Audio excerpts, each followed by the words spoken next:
Good morning, children. Welcome to your online class of EVS, and I'm your EVS teacher. And you all know that we are in chapter number 22, and our two parts of this chapter have been already completed. Now we are in page number 182. I hope that you all have your own books. Now look at your book and with the help of this video. Okay, now let's start. What should I do? If we have faced that type of situation, then what should I do? अगर हमारे सामने ऐसी कोई situation आती है तो हमें क्या करना चाहिए? Okay, a small story is given here which is depended on a situation. Okay, Akshay loves his grand mother very much. Akshay अपनी दादी माँ को बहुत प्यार करता है. सी लव्स हिम डियरली टू. और उसकी दादी माँ भी इससे बहुत प्यार करती है. ऑब्वियस है, सभी बच्चे अपने ग्रैंड पेरेंट्स से बहुत ज़्यादा अटैच होते हैं और ग्रैंड पेरेंट्स भी बहुत ज़्यादा प्यार करते हैं अपने ग्रैंड चिल्ड्रन से. Okay, she talks to him about many interesting things. और जो उसकी दादी माँ हैं उससे बहुत इंटरेस्टिंग चीज़ें शेयर करती हैं, उसे बताती हैं, जैसे आपके ग्रैंड पेरेंट्स भी आपको बताते होंगे उनके समय के बारे में, उनके एक्सपीरियंस के बारे में, और जिसे बच्चे बहुत मज़े से सुनते भी हैं. Anil is Akshay's friend. और अनिल अक्षय का एक दोस्त है. His grand mother likes Anil to.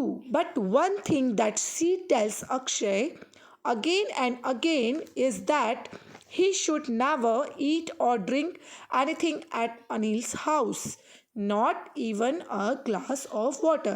But एक बात है जो बार बार अक्षय की दादी माँ अक्षय से कहती हैं, और वो क्या बात है देखिए. उसकी दादी माँ कहती है अक्षय को कि वो कभी भी अनिल के घर पे कुछ खाए या पिए ना, इवन एक ग्लास पानी तक नहीं पिए. They are very different from our family, she says.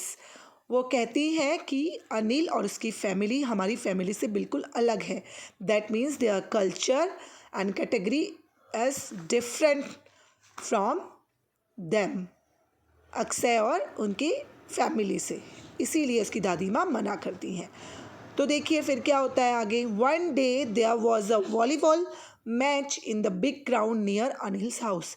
फिर एक दिन एक वॉलीबॉल मैच हुआ एक ग्राउंड में जो कि अनिल के घर के पास ही था. It was a hot day. और वो दिन बहुत गर्म था. दैट मीन्स समर डे, गर्मियों का दिन था. And everybody was tired and thirsty after the match. और हर कोई बहुत ज़्यादा थक गया था और प्यास भी लग गई थी उन लोगों को. ठीक है. So Anil invited everybody home. तो अनिल ने सबको अपने घर पे इन्वाइट किया. Anil's mother gave water to all of them. Anil की मम्मा ने सबको पानी सर्व किया. And they drank it. और वो सब पीने लगे.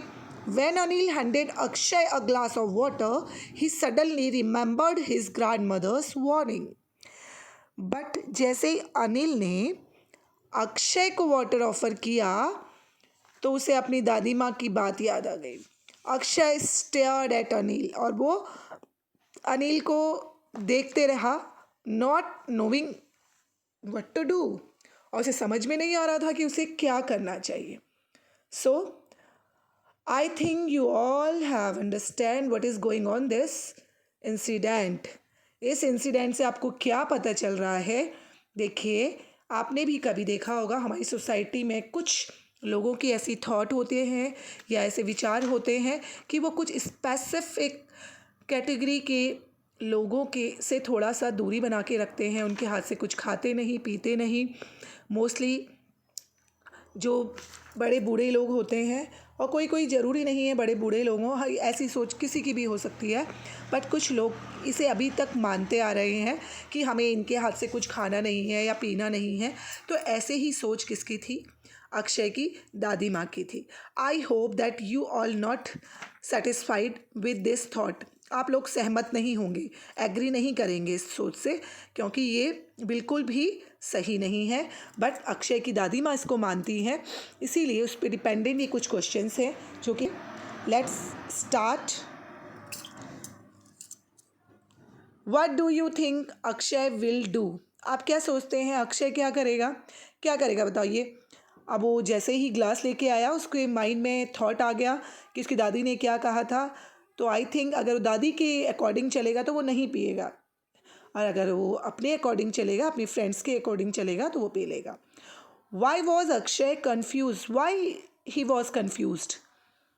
यस, क्यों कन्फ्यूज हो गया? Because they are all friends have drink the water, but Akshay thought the warning which have been given by her his grand mother, so he was confused.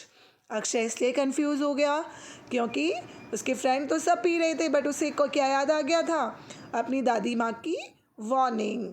Y do you think Akshay's grandmother warned him not to drink even water in Anil's house?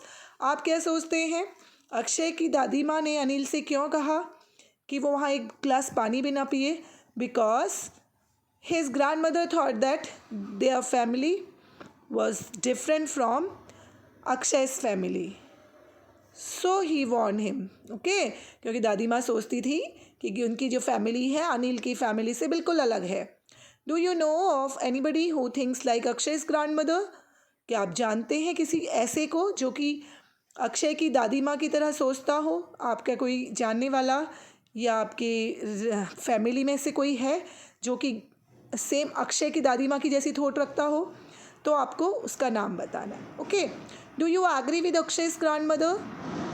I think you all have not satisfied with grandmother of Akshay, and I am also disagree with Akshay's grandmother. Okay, so our answer is no. We do not agree with Akshay's grandmother. Okay, what do you think Akshay should do? आपको क्या लगता है क्या करना चाहिए अक्षय को?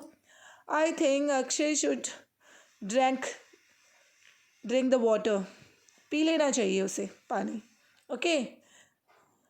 Who will decide? Now the new story. कौन decide करेगा? देखिए, Dhondu comes from a very large family. Dhondu जो है एक बहुत बड़ी फैमिली से बिलोंग करता है। His elder uncle looks after the family.